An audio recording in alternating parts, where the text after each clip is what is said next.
that shit. Welcome to Trash Talk MMA. Smile on my face, behind my back, and talk trash. Yo, and welcome to the Trash Talk MMA podcast. I'm your host, Antoine Pelche, and on today's episode, I have my very special guest, Mr. Brian Ebersole, current UFC welterweight contender. Brian, how you doing, buddy? Yeah, good. Just got done training and looking forward to getting on the air with you. Excellent. So, got done training. I'm assuming you mean for your upcoming fight against Alan Jouban. Yeah, I got a June 6th fight, so I'm just under 3 months out and trying to get some body fat to fall off me, and then I can start worrying about a game plan. But yeah, the body fat first. How much time do you like to try to get before you get a fight? We always usually get about 3 months, and the UFC's been really, really good to me.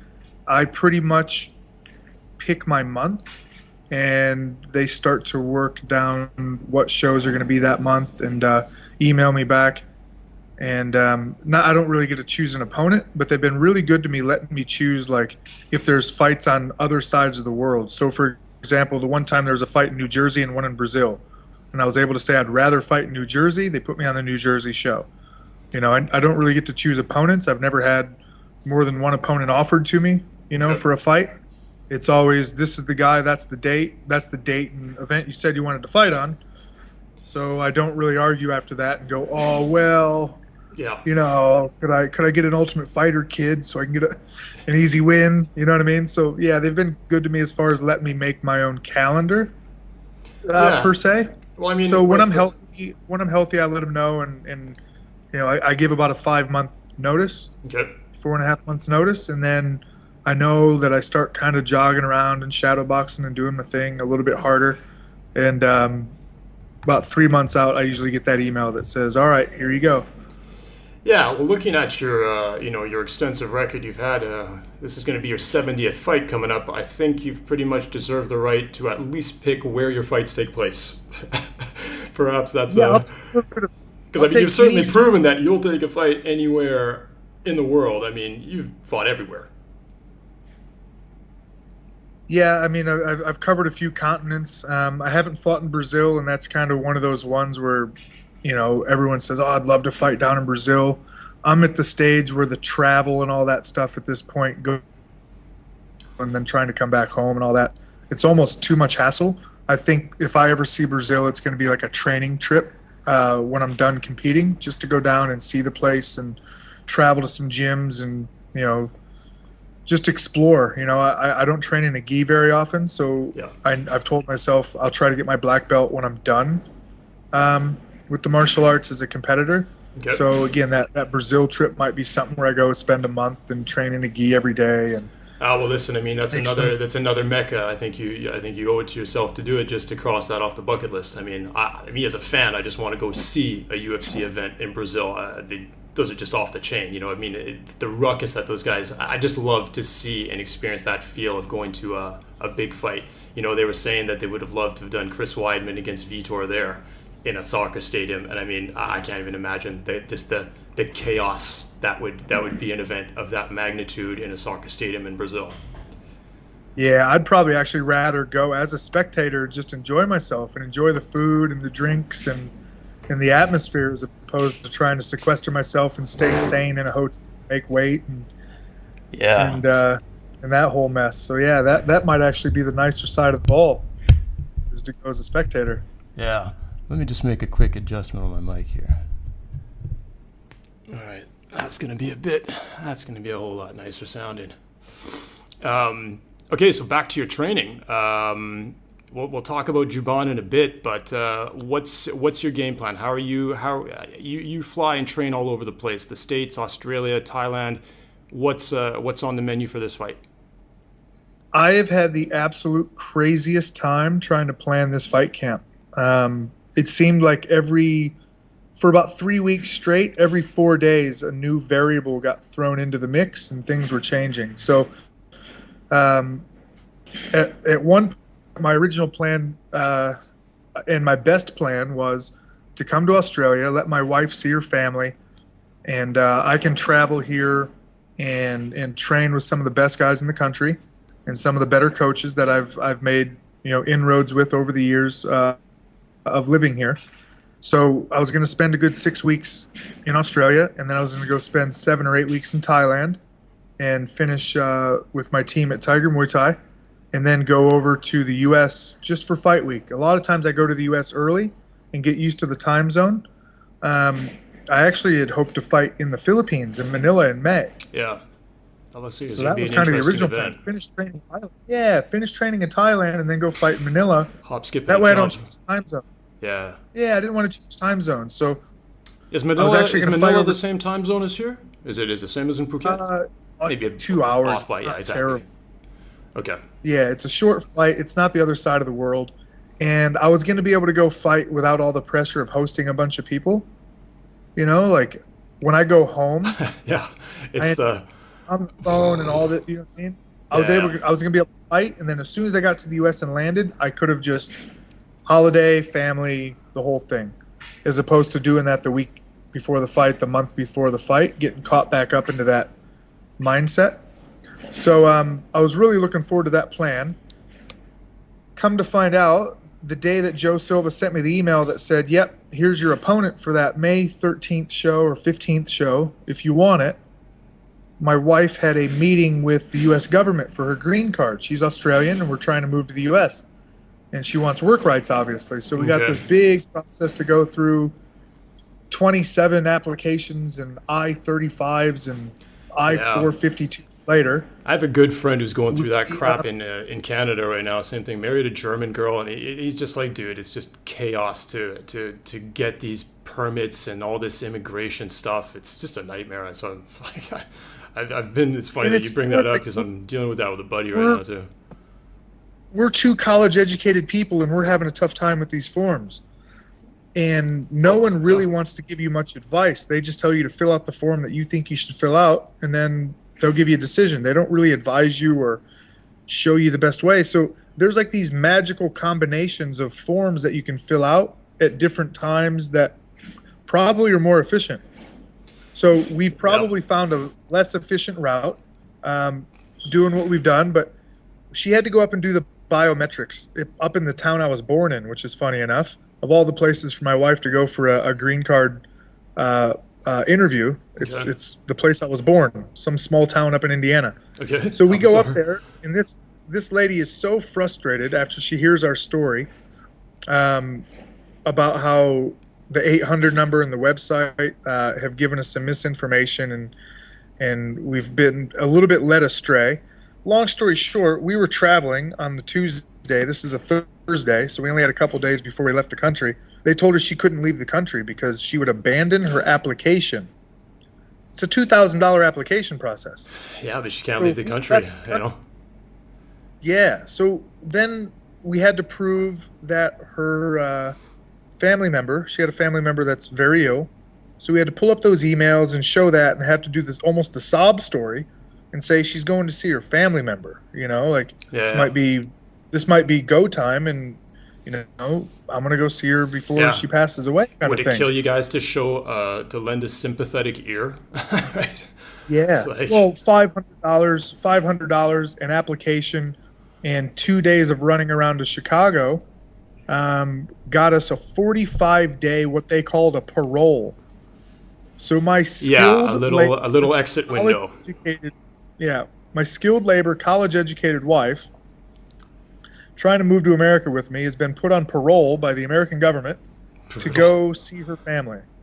Wow. For 45 days. Well, that barely covered the time we wanted to be away for Australia. Yep. Let alone us going to Thailand. And so I told Joe Silva I couldn't take that fight. I'm going to need some extra time.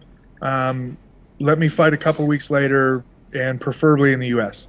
So I got booked for June 6th versus Alan Jouban in New Orleans. And now the plan is I'm going to stay an extra 2 weeks back here in Australia after she leaves. So bypassing going to Thailand, I'm going to stay in Australia with my striking coach for as long as I can. And then when I get to the U.S., I'm going to travel. I'll probably train in Chicago, Vegas, and there's a possibility of going down with Rafael Lovato Jr. in Oklahoma City for a little while, and then just making my way into fight week in New Orleans just in time. So Yeah, it's going to be a very traveled camp, and I guess that fits the history I've written for myself, which is seek out good martial artists, and when you find people you like, stick around and learn what you can. Now, I mean, that's interesting because, yeah, I mean, you've fought everywhere and in every promotion, and here you've just described a scenario where you're basically going to move around between 4 or 5 different camps. It almost seems like, I mean, a lot of guys tend to just settle down in one place and train in one place. What is it you like to feed on? I mean, like you said, you like to find people that you want to keep training with, but you also seem to continuously be seeking out new partners. Is that accurate? Yeah, here's the thing. Like I'm sitting here in Melbourne now, and my coach, he's an American guy, but he's lived here for like 20 some years. And I've known him since 2007, probably 2008. Okay. When I first came out and did a seminar at his gym, and we developed a relationship ongoing past that. He's got guys now that weren't training with him when I met him that are now like giving me a hard time on the mat. And part of it is the education that I helped bring with the wrestling that he's implemented into the culture of his gym. But he's got like some 20-year-old guys that are grabbing me, and don't go telling anyone, but there's a kid or two here that can almost guillotine. Yeah, they learn quickly, don't they, when they're young now? It's something else. I mean, well, I mean, you know, that's one of the things we can talk about too. Is, you know, you get these John Joneses, you get these guys who are training everything from the get go. Guys like Rory McDonald. I mean, you know, I did a little bit of my research on you before this interview, and actually a little known fact. I mean, you started with wrestling in kindergarten, and your grandfather had a youth wrestling club. Is that correct? Yeah, my grandfather saw a need in our town because freshmen, sophomore, juniors in high school were just getting pummeled at our school. Okay. Because there were kids that were wrestling in other towns in 3rd grade, 4th grade, 5th grade, all the way through middle school. By the time they got to high school, they were pretty competent. So it wasn't an athletic contest by then. We had athletes. They had skilled people. Yeah. So it wasn't until our guys were like our, seniors that they had any chance of coming and winning, because it took them that 2, 3, 4 years of getting competent at what they were trying to do and mixing that with their athleticism as well. So he started a kids program and helped that get going. And multiple years later, I was obviously born and able to follow, I guess, that opportunity, that pathway that he kind of laid down. He was a successful professional, 10 kids, pretty busy guy. I mean, he didn't coach this team for 50 years or anything. Okay. But he's definitely, there at the outset as a co-founder and got the thing. Pretty neat little history there as far as some family involvement. Yeah, and so I mean that leads into what we were talking about before. You know, you get these all-arounders, these guys that are training all the specific disciplines simultaneously, basically training MMA. You come from a wrestling background, and now you're training with guys 20 years old, and you're like, what the hell? How am I getting caught? I mean, that must just, for somebody such as yourself who's had nearly 70 fights, and you're seeing how these guys evolve. Do you just see these guys improve exponentially? I mean, it must be frightening to see that growth and that rapid learning, that accelerated learning process. I think what it is most sports obviously have their skill sets, and then you see a lot of times, depending on body type, you see certain strategies kind of fall along these lines. Like if you go watch a wrestling meet at the high school level or the college level, you'll see the guys at different weight classes wrestle different. Like just the pattern of the match is different. Heavyweights wrestle different than guys at 125 pounds. They fight different than guys at 125 pounds. 2 heavyweights hit the mat, they're stuck to the mat. Yeah. When a heavyweight pop back up, like Cain Velasquez can do, it's special. It's not special at 125 for your hips to hit the floor and for you to be standing up a split second later, because everybody at 125 can do get Roy Nelson to do that. Yeah, exactly. Get Mark Hunt to do that. Yeah. So it's different. Well, what I think is like guys like John Jones that had a wrestling skill set going into his teenage years, but able to watch mixed martial arts, in the back part of his brain, it didn't have to be at the forefront. It didn't have to be anything he tried to consciously do. But I guarantee you, him looking at fighting all the time on the mixed martial arts stage led him to process, even subconsciously, his own ability to do what he saw other people doing. And I mean by Mark Coleman had a wrestling skill set, took it to MMA. Yep. John Jones knew as much as Mark Coleman did by the time Mark Coleman was going out and John Jones was coming in.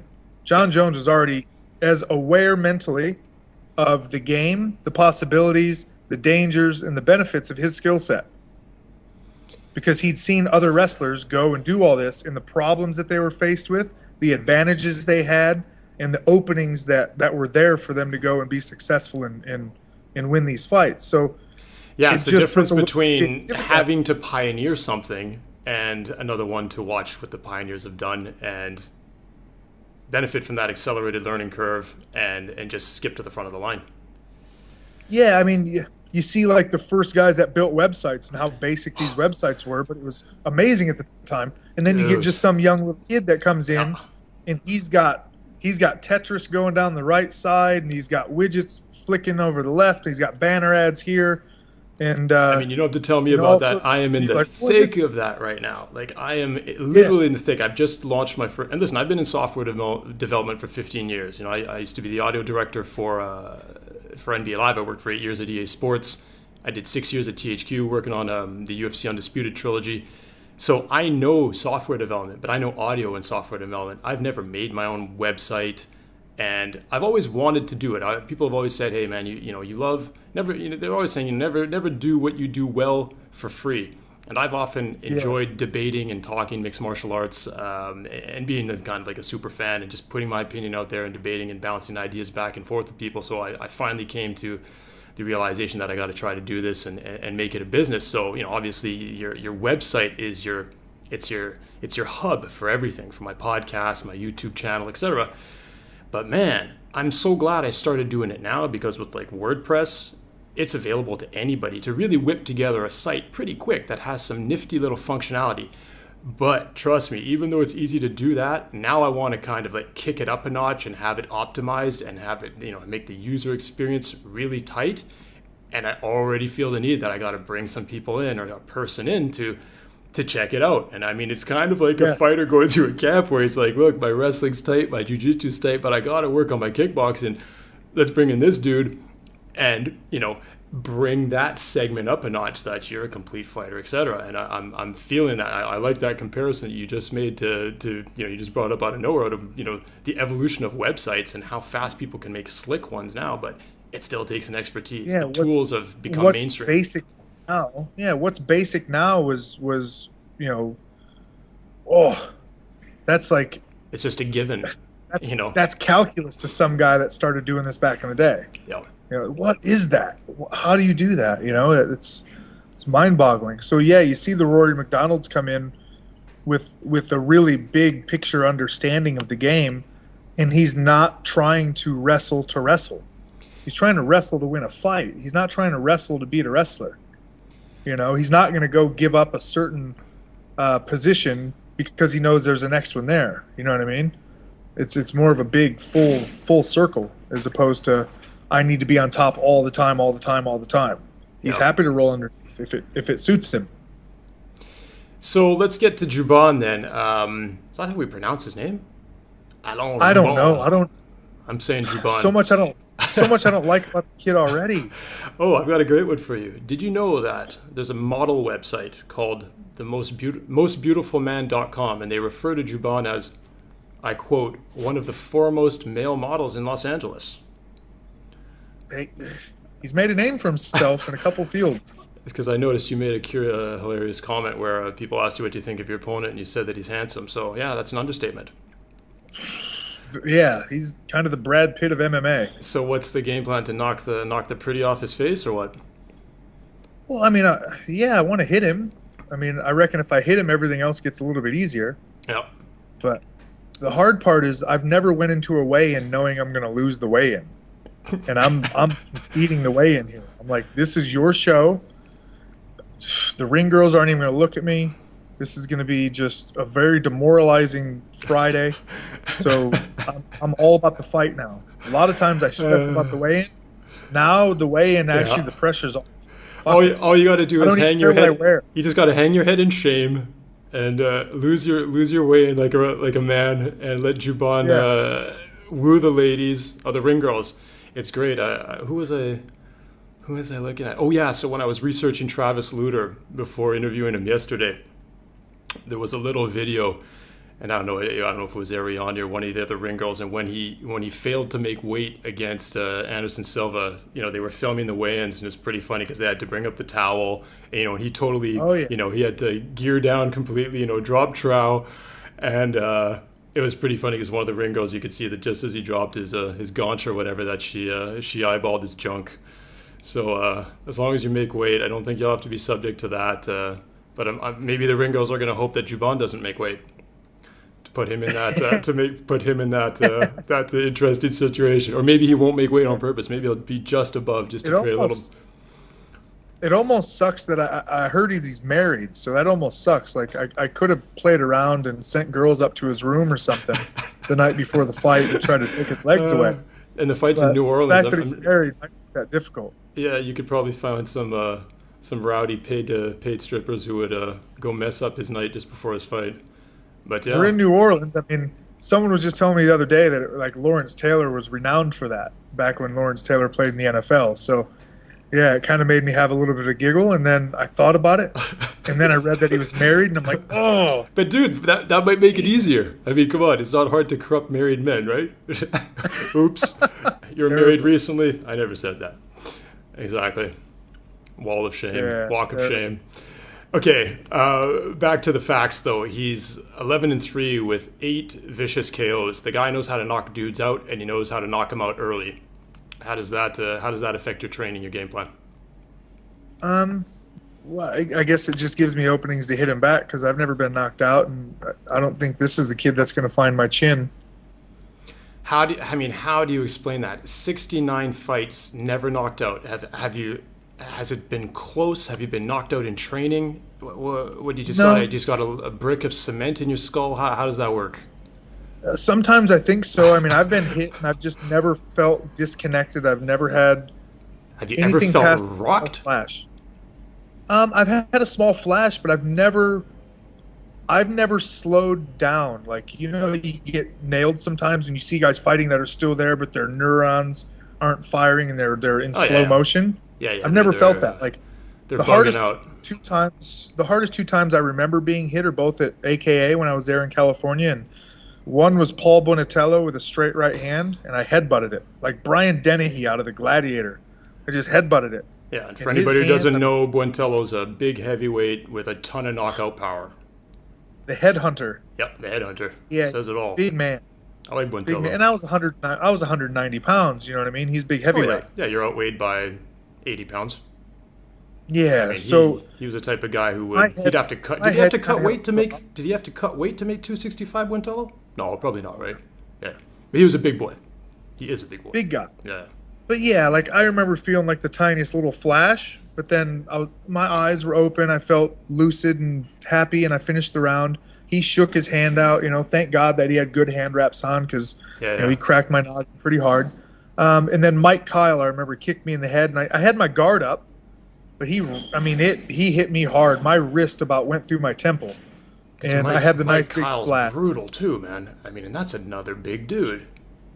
Yeah, it's like he's pretty much akin to Anthony Johnson. Yep, yeah. I was gonna say he's one of those scary 205ers who comes to kill dudes.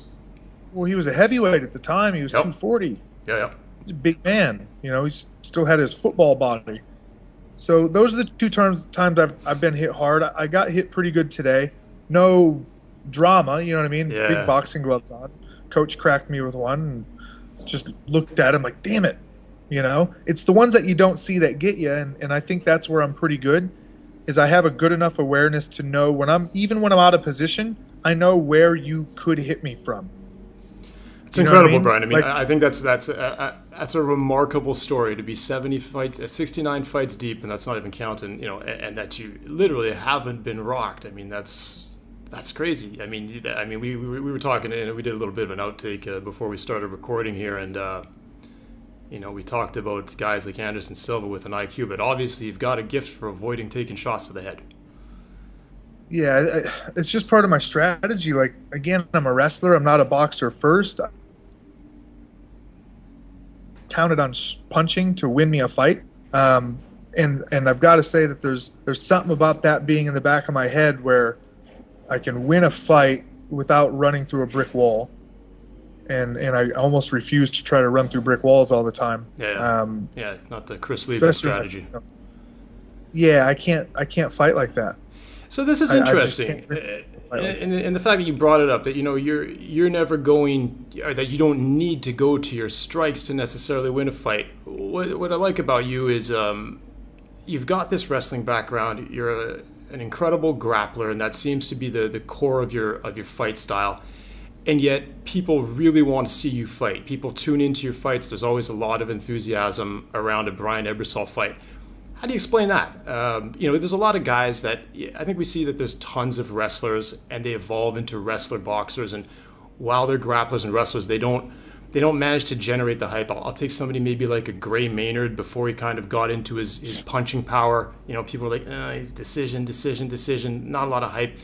Clay Guida, who you're close friends with, I believe. It took him. Yep. He has that ability to make super exciting fights without a ton of striking power. And it seems like you fall into that category of exciting grapplers, if I may say so. Thank you. I'll take it. I think when I finally get to unleash some ground and pound, like I call it clown and pound almost, because I'm really playful with it. I don't. Well, we're going to talk about the playfulness too, because you do a bunch of crazy stuff in that regard. But clown and pound, that's dope, dude. I got to make a T-shirt for that. I don't just jack like, you know what I mean? I might steal that for the tagline for my website. Trash Talk MMA, come and get clown and pounded. It's dope.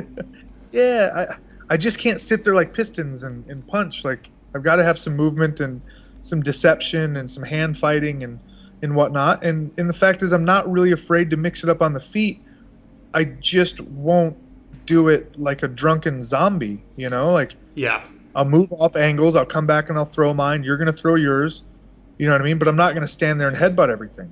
Yeah, because we've never really seen you duck a firefight. Like, you'll go in there, but you do it intelligently. It's technical firefighting. Yeah, like John Howard's corner man would say. Like, I'll bitch ball while you throw your punches, and then I'll fire back when I think you're done. Yeah.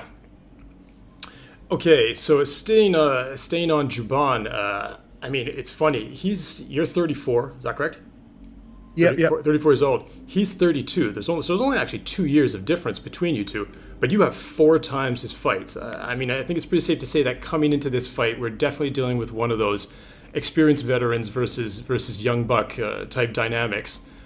Again, I'm sure for you, 70 fights deep, this is nothing new. But what do you make of these types of matchups? I mean, ultimately, and maybe the better question here is, what do you stand to gain by beating Juban? He stands to gain a ton from beating you. I mean, I don't know. Like, as far as a title run, when I jumped back in on short notice and fought at UFC 149, and I lost a bit of a contentious split decision to James Head, like, I felt I ruined my own title run. Yeah. And then it took me a year and a half to get back in the cage because of an injury. And I still went in injured because I re-aggravated it bloody 12 days before the fight to go in against Rick Story, which was already the toughest fight of my career, really. Rick Story and Hector Lombard, both being southpaw, power-punching, judo, wrestling, hard-nosed dudes. Like, those are two of the toughest, tasks I've ever been given. And so to come in rusty after such a long layoff and whatnot, and then to lose that decision, obviously, like, as far as a title run, like, I'm sitting at the back of the line again, So right now I'm fighting for respect and a payday and kind of like what we talked about, not going in there trying to run through a brick wall. I want to come out of this fight healthy. I want to go out and put on a beautiful performance where, I don't take damage. I can get off my own offense, and I can get my job done. So do you feel, based on the longer term objective here of, judging from what you're saying, you want to make a title run? It sounds like that's you're in the UFC for this reason.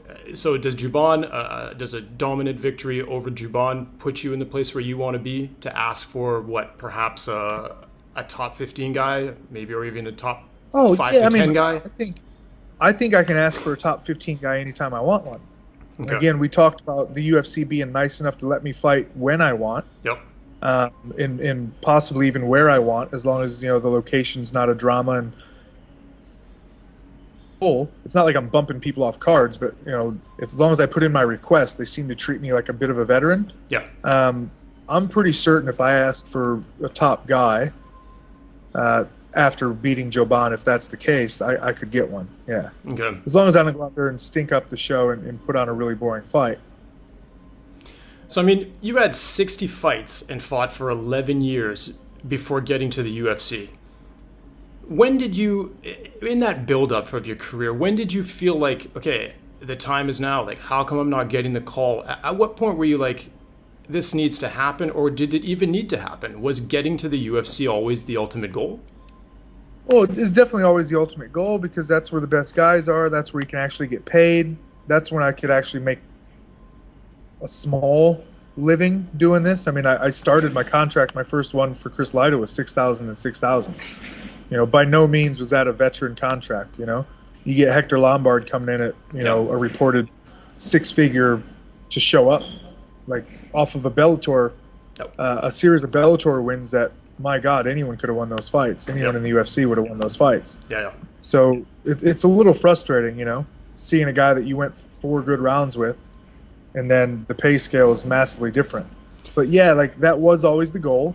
It was always a goal to make this a real living instead of having to coach and work in bars and do other stuff to make a living. Now I coach because I want to, not because I have to. Yep. So a little bit helpful. And there was a time when, I thought I was going to get on the Ultimate Fighter. They told me that I had to come to Vegas. I couldn't come to Vegas because I had a fight in Australia that same weekend.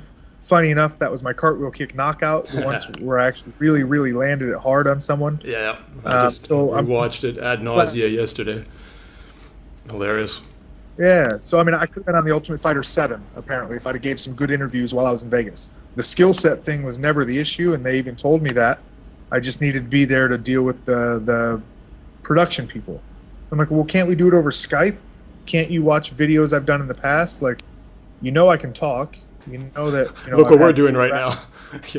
Yeah. This is over Skype.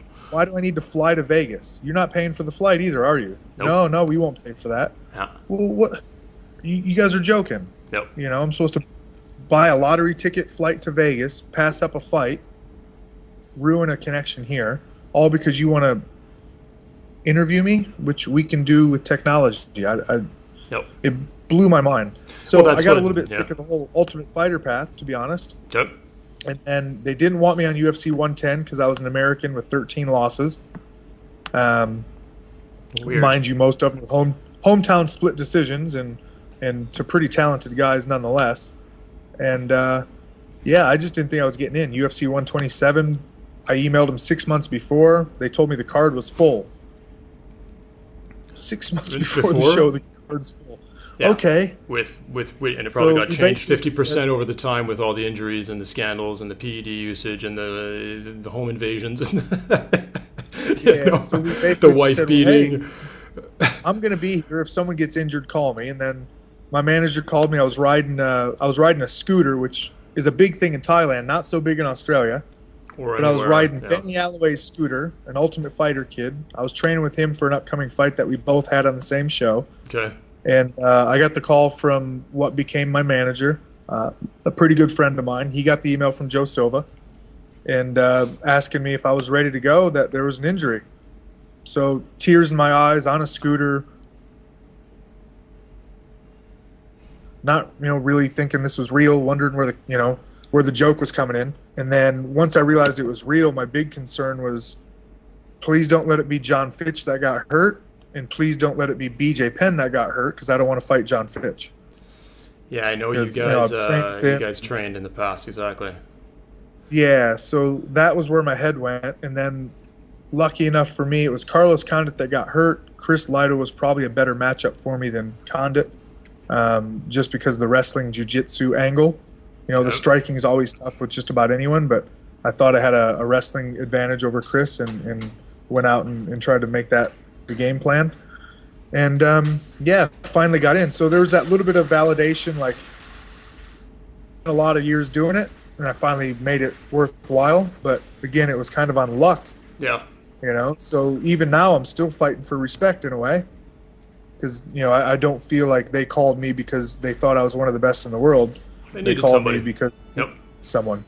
Now listen, I want to stay on that topic because Chris Lytle is actually one of my favorite fighters, and you fought him when he was on a 5-fight tear. That's when Chris Lytle had really basically come onto himself, I believe. I mean, he may have a different opinion on it, but I think once he lost to Matt Serra on the Ultimate Fighter finale, which led to Serra getting the title fight and winning the belt against GSP, and then crazy.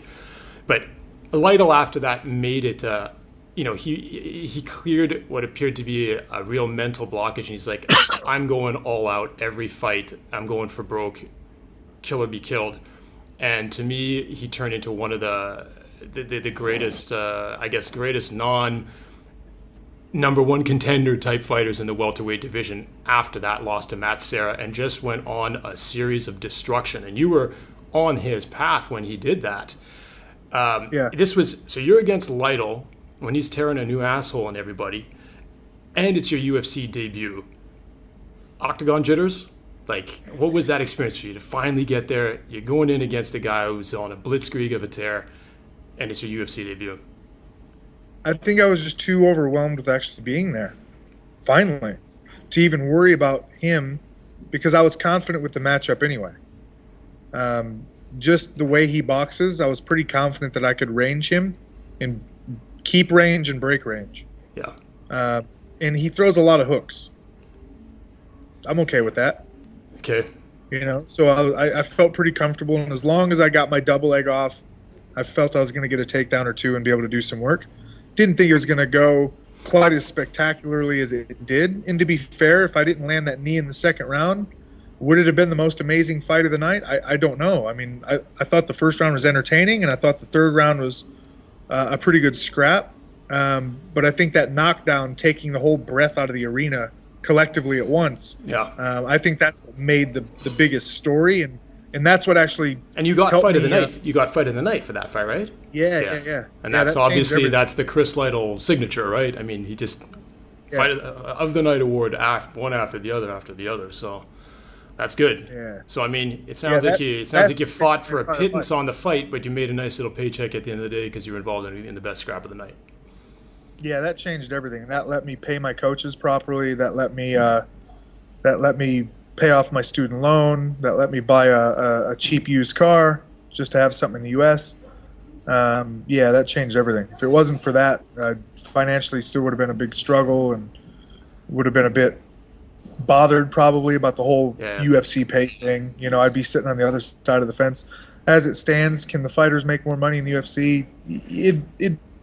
If we were treated like real pro athletes, but in the end, it's the best game there is out there, and I don't see Bella treating anyone but Rampage all that good. You see the details of Rampage's contract? Yeah, dude. With Crazy. Bellator? Crazy. That's interesting. They get $125,000 Tesla as a signing bonus. Yep. And who gets a $125,000 car as a signing bonus? And now he's out of there. And he's back in the UFC at 186. I think he's at the next pay-per-view. Oh, he just blows up bridges. Yep. And then other people build the bridge back to him for him. Controversial character, man. Now, lucky man. I mean, but it's the power of marketing. It's the power of the brand, the Rampage brand. It's a powerful brand. We can say what we want about the guy as a fighter, And listen, I'm a Rampage fan, but I mean, I just haven't been interested in seeing him compete probably since the John Jones fight. Even I thought the Rashad fight was a letdown. The Machida fight was a letdown. The John Jones fight was a letdown. Not that we were expecting him to win that anyways. He's had 3 nice wins outside of the UFC in Bellator, but again, Joey Beltrans and the Chris Mbupus of this world are not going to allow him to jump back into the rankings of the. I mean, he's fighting Maldonado next. That's going to be a fight. I mean, because Maldonado's going to bring it. Oh, he's going to swing. Yeah, it's going to be entertaining. And we talk about loaf of bread heads. I mean, Maldonado, he can take a shot. Doesn't seem. I mean, okay, Stipe Miocic put him down real fast, but again, he was took a fight on short notice against a surging heavyweight who hits like a brick shithouse like Arlovsky back in the day. So no disrespect to Maldonado there. Most of us would go down. But one last thing back to Chris Lytle. Yeah, I love how he's chosen how to retire and when to retire. I'm not saying that you're anywhere near that phase, but I mean, 70 fights deep, I'm sure it just makes sense that that's something that's crossed your mind. I love what Lytle did. He resurged his career, went on, got a ton of great paydays with all these fight of the nights, submission of the nights, knockout of the nights in the UFC. Beat the brakes off Dan Hardy in his last fight, who I really like as well, and called it a day. And to me, he pretty much laid out the blueprint of how to leave your mark, maybe not get the belt, but go out graciously and winning. What do you think of how Lytle ran his retirement exit process there? Well, I love that he came back and took a pretty tough fight with Dan Hardy and got the win and let it be. That was a fight he could have lost the decision on too if he didn't finish it. So. To see him get a finish and do his thing. But I guess the biggest thing that impresses me is he found a cause. He didn't just go out and take another job. Like he's trying to change his community and his area for the better. And that's uber commendable. Yeah. So after you beat Chris Lytle, you had another remarkable fight where some really funny things happened against Dennis Hallman. So he came into the fight basically wearing Speedos, and pretty much everybody was outraged with it just felt wrong, man. That come on, it's no longer the UFC 1 and 2 where you had these wrestlers coming in with the tighty whities or the tighty undies on, and you beat the brakes off Dennis Hallman, and rumor has it that literally Dana White gave you a bonus just for whooping his ass for coming in there dressed so foolishly. Is that true? Yeah, there was a couple of knockouts that night, and I was sitting next to Vitor Belfort at the press conference. Okay. And they announced knockout of the night, and it went to Vitor, and my heart sunk that little bit. I was like, oh, Vitor's made so much money. Come on, Daddy needs a payday kind of thing. Yeah. And then he went into his little funny spiel about this doesn't happen very often. This is very odd. This is what, and I started to get a little bit excited inside. There was no submission on the entire card. Good. So that submission of the night bonus was there waiting, and I had, I guess, the most compelling, funny, interesting, unique fight story of the night. So I got another bonus. So my first 2 fights gave me bonuses, and again, that's part of the reason why I don't really bitch about the UFC pay scale. Like, a little offended that I got offered the minimum 6-6 as a 60-some fight veteran coming in with some really tough wins and some really tough losses even. Yep. And again, not getting beat up in any of my losses, really. Hector Lombard's about the guy that beat me up the most. But that wasn't a TKO or a submission or whatnot. So, it was just one of them things where that helped me kind of bridge that gap mentally and not be down on the whole situation, because really coming in and beating 2 of the best guys in the world, then looking at your next payday and just going, really? Yeah. I don't get a raise even for that. I just beat 2 guys that have beat champions, and I'm still struggling to pay for my fight camp. Well, God bless you, dude, because I'm glad you got paid, and I'm glad you got paid. and I'm glad Speedos are banned from the UFC. Like, Speedos have literally now been banned from the UFC, so Juban better not think of trying to bring those into to sway the ladies the night of your fight either. He won't be allowed in. It'll distract him more than me, because I promise you I'll be pulling him up, pulling him down, pulling him sideways. Submission by Gaunch pull. I'll just walk up and be like, come on, show everybody, show everybody, show everybody. And I'll just start clinching his shorts, let alone submission his head. by wedgie. Yeah. Yeah, we'll have a good laugh. I'll make him uncomfortable. I'll take his back, make him uncomfortable. So I know the Rick Story fight for you was that was a contentious fight. What happened there? I know John Priest was helping you rehabilitate here in Thailand for your previous fight against Howard, and that he had a lot to say about your condition going into the Rick Story fight. Again, we're not trying to talk about excuses, but let's just talk facts. Were you injured going into that fight? Were you injured during that fight? What happened? Physically, I couldn't do what I wanted to do. I couldn't level change. I couldn't put my knees on the mat. I couldn't do certain things, You see me level change a couple times and play around with the single leg just to be honest with the fact that I knew I needed to change at least the game, left, right, high, low, in and out. But I couldn't change levels like I wanted to and wrestle and play. And I was in there basically trying not to get the socks beat off me, and I tried to win as a boxer. Yeah. I couldn't move well. I couldn't really play, so I felt like a sitting duck, from the first round onward, and just wasn't fun. Just wasn't a fun fight. So I survived it. I guess I did what in my mind I told myself at very minimum that's what I need to do, and I did that, and thankfully, after even a second loss, again, 2 pretty tough losses, but they gave me another fight, and I was able to come back and redeem myself and fight John Howard 90% healthy. I was pretty happy going into the John Howard fight. John Priest out at Tiger Muay Thai did a great job giving me like a warm-up routine and putting me through my paces on S&C in the time that I was with him, which was pretty much right up until the fight. So, what exactly was your ailment? I mean, what was your condition that you were dealing with?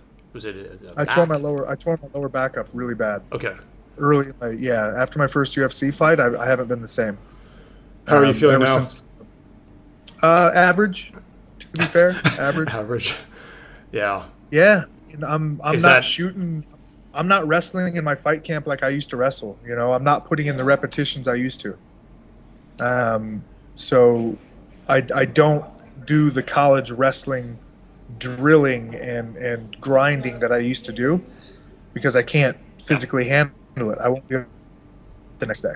Yeah, that's got to be deflating, because I mean, even a guy like John Howard, I mean, you do not want to be going in there with your tool set broken in half, and it seems like your mobility, your flexibility, that's a huge component of your stellar grappling game. Yeah, I mean, it affects everything. Like, not being able to lift your foot off the mat without getting a twinge of pain firing up your lower back. That's terrible. To lift your leg and try to throw a kick's almost out of the question. Now, I mean, going back to even like that Dennis Hallman incident, where he showed up looking all silly. One of the things that's kind of refreshing about you too is that you seem to come in there with a sense of humor. A lot of fighters are going in there mean mugging the camera, acting tough at the weigh-ins, fists up in people's faces, nose to nose, forehead to forehead. That whole like supercharged testosterone, I'm an alpha male shit, that doesn't seem to be part of your MO. Where does your sense of humor fit into your whole fighting style? I wrestled my entire life, and I ran across that many guys that were hard asses that you can't out hard ass them. Like, it doesn't do anything. Like, to laugh at a guy being a hard ass is actually a better way to get in their head and to bother them. You know what I mean? So, yeah, it just never suited me to try to beat them at what they were good at. I just figured I would be me, and if it makes me laugh or makes me giggle, even if it makes me a little bit shy, well, okay, I'll be shy. You come at me. I've wrestled some really strong dudes that come out and just try to run through you, and they might get a lead. You know, they might get 2 takedowns, and they're up 4-2. Fantastic. And then we get on the mat in the second period, and I ride them for 2 minutes and frustrate them. And then, yeah, we're back on even par. And then the third round's just who's wily enough to go score now. You know, so I've been through that battle and that roundabout kind of psychological situation that many times. I'm just comfortable with me and me now. You do what you do, and I'll see you on the day. Yeah. And what I like about you with that, though, is you're congruent with it. You know, I've had the pleasure of actually, spending some time with you in person out in Thailand. We went down to the Full Metal Dojo 1 event that you were reffing, and firsthand I can experience how genuine you're cavalier, and you've got a sense of humor, and how congruent that attitude is from you across the board. And it's great to see that you don't have this disconnected Brian Ebersole the man versus Brian Ebersole the fighter. You know, you're Brian Ebersole 100% of the time, and it's a really different look from a lot of guys who are involved as fighters in MMA. Yeah, I can't put on the Chael Sonnen, Conor McGregor camera thing. Yeah, but they do it well. Listen, and I like what they do too. I'm just saying that what's nice, because you've carved your own persona, and it's not a persona; it's actually who you are.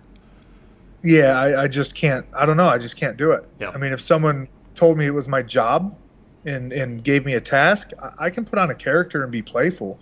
But I usually reserve that for my friends. Put on a certain voice that gives them like a mental image, and then I'll try to play that voice. You know, whether it's a cartoon character, like I'll Homer Simpson someone for 5 minutes and just see what comes out of them and have a laugh. But yeah, I can't really do that with interviews and for the camera, and really getting personal with another athlete. I almost find that difficult unless there's something about that athlete I don't like, and I know I don't like it because I've seen it in person.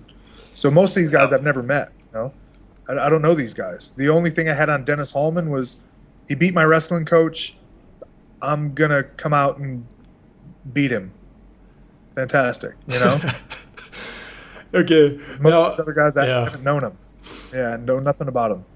Now, one of the funny things too, before I do interviews, is just looking into people's sort of their past, and I know you haven't done 60 fights before getting to the UFC. You obviously had to work some other jobs and stuff, and I see that when you dropped out of college, you actually worked on a pig farm. Yeah, that was fun. What was that all about? It was the only full-time job I could find in the area, and it was like 40 minutes away. I just couldn't afford to live where I was living, and the embarrassing part is I'm really good at math. You're really good at math. Conceptually now, I'm still conceptually really good at math. Like, you'll say something and I'll do the math in my head and spit an answer back out, like on the exact, within like a minute. When I was young, I was really good at the formal math because I paid attention in school, and I've forgotten algebra. I have no idea how to do half this shit anymore.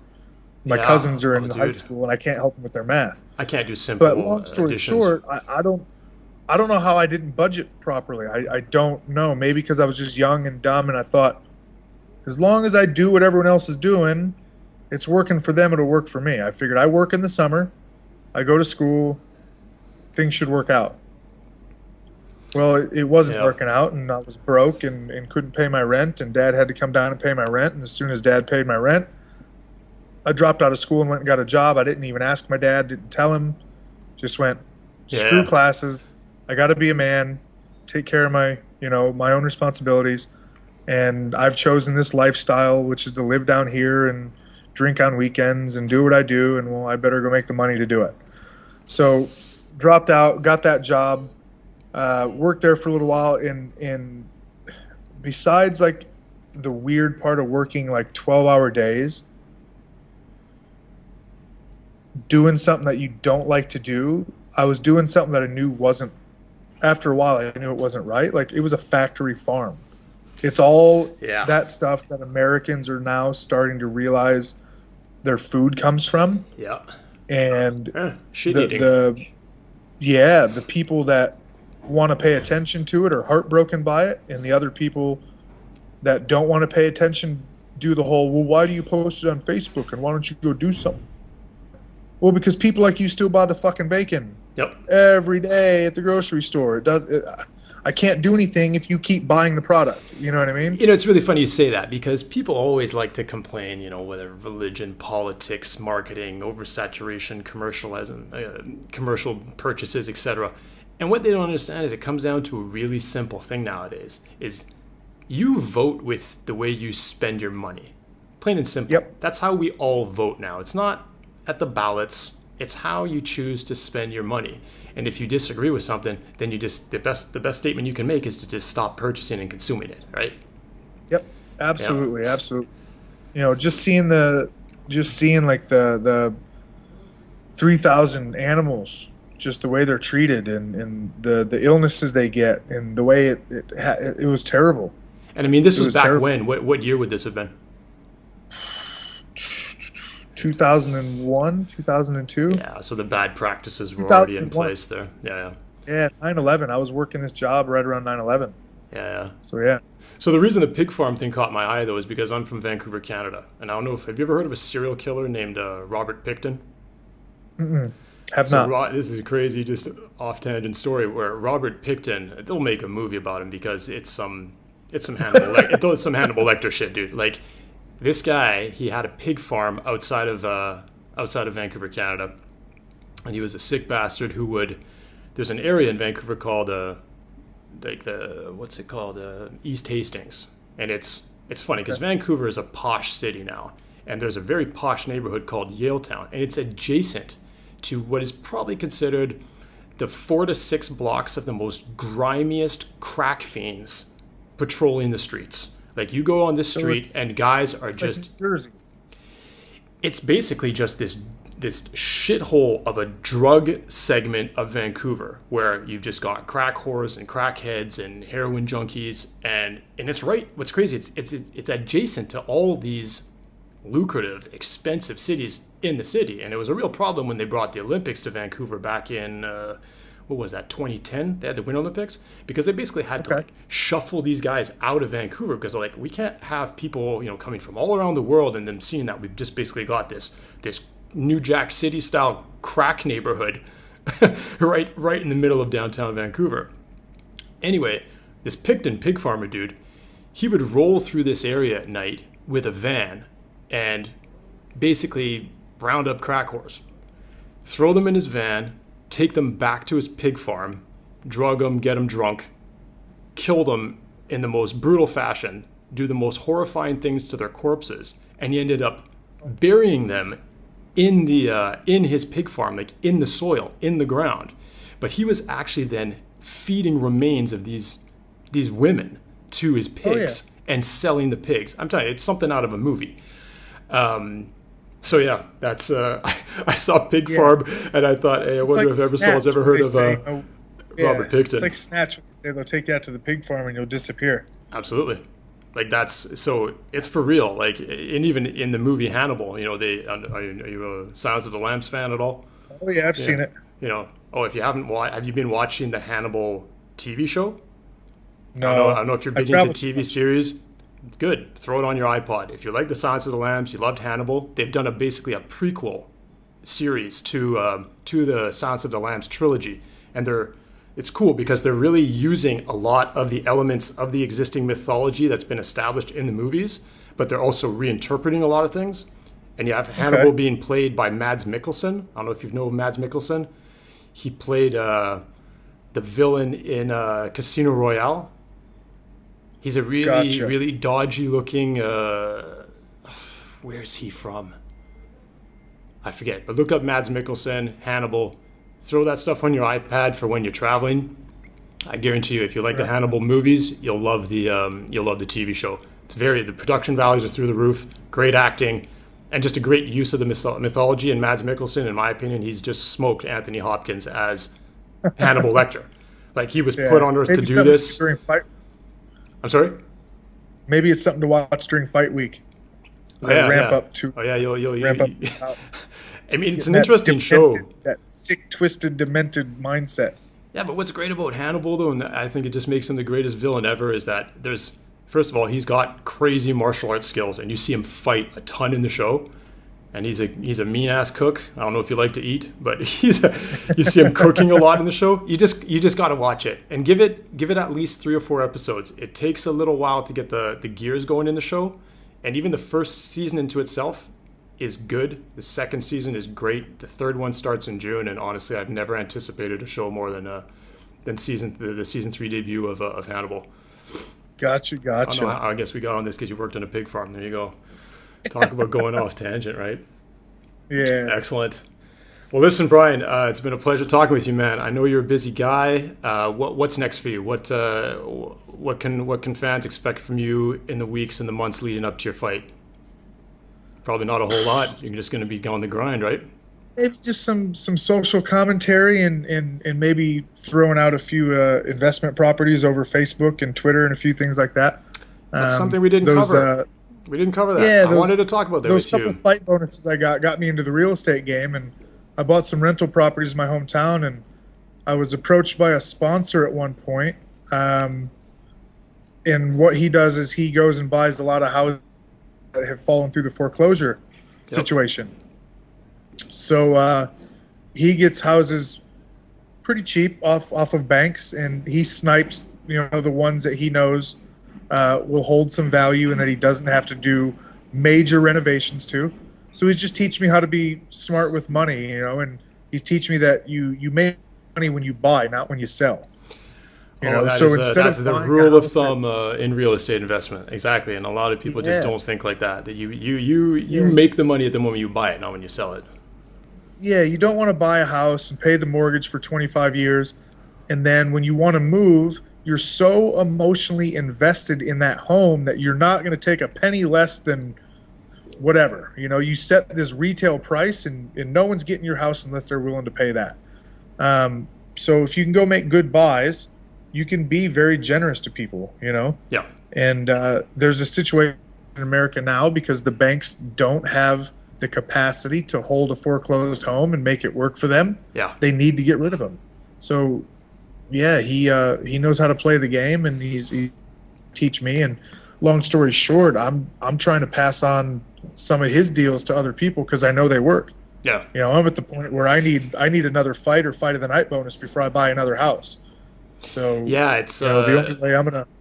It's an interesting topic. I actually attended a seminar in London a few months ago about the benefits of and the ease of investing into real estate and making money in the United States, like specifically in the United States, because of the way things have changed with the economic crisis and how the cost of homes is going back up. But more importantly, I'm glad we touched on this subject. I actually had James McSweeney on my podcast yesterday and Travis Luter as well, and we were talking about post-fight career revenue streams for fighters and how how it's so important for them to intelligently manage some of this money they make while they're fighting, and that they begin to think of it now of the shelf life of a fighter is short. There's no ifs, ands, or buts about it. And I'm sure you can attest to that, even though you've had an exceptionally long career, and yours is particularly long because, as we talked about at the very beginning, you've avoided taking a ton of damage to your head. And, it's like you got all your marbles, and obviously you're still using your marbles because you're investing your money intelligently and finding ways to make money in your sleep. People have to realize that real estate is a fantastic form of passive income, and if you don't know what passive income, that's making money in your sleep. Yeah, I mean, I basically took my second fight bonus and put it in real estate, and while my money, I haven't made it back yet, but that's going to be just that hopefully lifetime paycheck. Yeah. And it's the cash couple flow, $100 a month, rest of my life. Yeah, it should work out. Excellent. So trying to teach other people how to do the same thing with much less than you would need to buy a house in England or especially Australia. The average house in Australia is a $500,000 home, where the U.S. it's $100,000. Well, that's what was funny, because I actually attended this business course in London, and they were trying to sell this concept to Europeans because there's even a possibility of doing this remotely. So even if you've got some dough and you want to invest it, you can do it in the United States even remotely. I mean, it involves having a team on site, etc., and getting people to manage the properties for you, but it's not impossible, and it's a good way to make some long-term dough. and to get some short-term or immediate cash flow going as well. Yeah, certainly. $250 for an hour of a lawyer's time, and you'll have the right documents drawn up that see you legally, whether you even own the home. The deed might not even need to be in your name, but you'll have the beneficial interest of the cash flow that comes from it. So if people listening to this are actually interested in knowing more about this, are you open to them contacting you about this? Absolutely. Brian at fight.tv. Doesn't get much easier than that one. Okay. Now I know you're pretty active on social media too. Like I've seen that you're posting some intelligent stuff. What's social media done for you, and how do you like to be active on there, and how do you like to cultivate your brand via social media? It's I don't follow too many random sites. Like the things I follow, like the Mind Unleashed and Upworthy, and things like that. Films for Action. I want the truth. I don't want fiction. I don't want memes. As much as I'll see a meme or two, but I don't want that stuff. I don't want to be clogged up with the trivial. So the pollution. I don't always have time. Like I share stuff without ever actually watching the video sometimes, only so I can go back and watch the video later, or to start a conversation so I get the crux of the main point from other people telling me. Yeah. And then I can just have a conversation and learn about the video, and I save myself 2 hours. Yeah.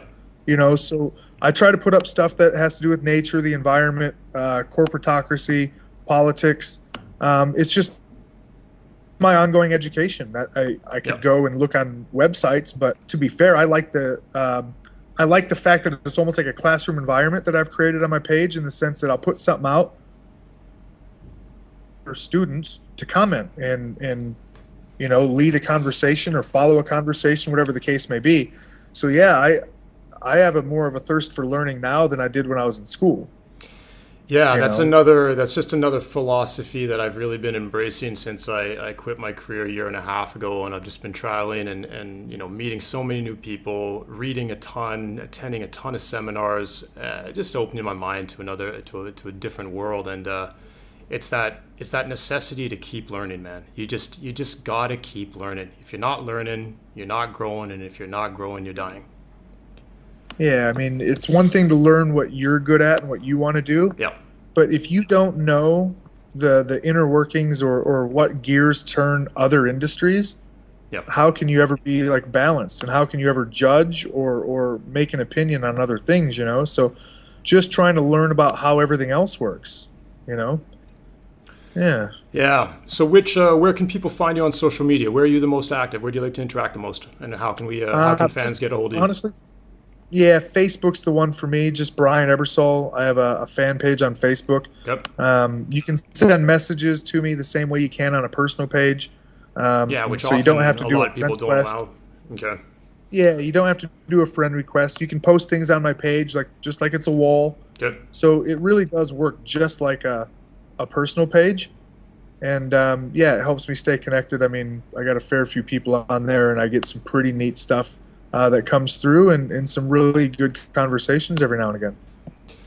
Awesome. Well, listen, Brian, I could talk with you for hours. I think I say that to almost every one of you guys I meet. There's really it's just fascinating getting to meet and talk with professional fighters on a personal level, and to dig deeper than what we get to see in a countdown to UFC number episode, or a post-fight interview, or a press conference. So I hope this is one in a series of many. I think you've got a great perspective on life and on fighting. You're very cerebral, and it's nice to know that you're interested in more than just your career, and that you're very diversified while remaining focused. Yeah, in the end, you got to be a human being at some stage, and I figure the closer I come to retirement, the more I should probably start practicing being a balanced human being. Yeah, no doubt. I'm trying to achieve that status, and it's not easy, man. It's incredible how powerful the comfort zone is, and how difficult it is to step outside of it, but how that's the only way to keep moving forward and to progress, is to step outside that comfort zone. Yeah, it's going to be an interesting day when the next fight's not the next fight and not the next thing. That's for sure. So yeah, I mean, I'm sure for a fighter that's just always what's next, and you're always like, the next fight, and eventually that comes to a conclusion. But it sounds like you're intelligently preparing yourself for that day. That's the plan. I appreciate your time, man. Thank you so much. Excellent. Antoine. We'll do it again. This is it's great to be able to do this over Skype, and like I said, you were talking about it earlier, how people wanted to fly you across the world to interview you. It's like, no, just plug in a headset, turn this thing on, and let's chat. Those things are that's technology. That's obsolete. This is the present. This is the future. Yeah. Big carbon footprint just to go for an interview in Vegas. All right. Excellent, Brian. This was the Trash Talk MMA podcast. I'm your host, Antoine Peltier, with my guest, UFC welterweight contender, Brian Bad Boy Ebersole. Follow me on Twitter. Follow me on Facebook. Make sure you do the same with Brian. Send him some cool stuff his way. Let's keep this world and this dialogue interesting. Peace.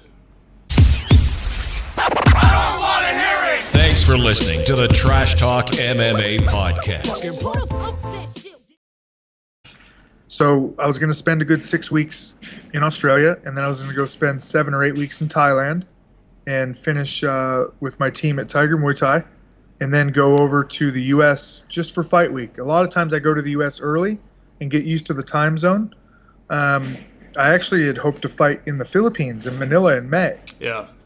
So that was kind of the original plan. Finish training in Thailand. Yeah, finish training in Thailand and then go fight in Manila. Hop, skip, that way I don't change time zone.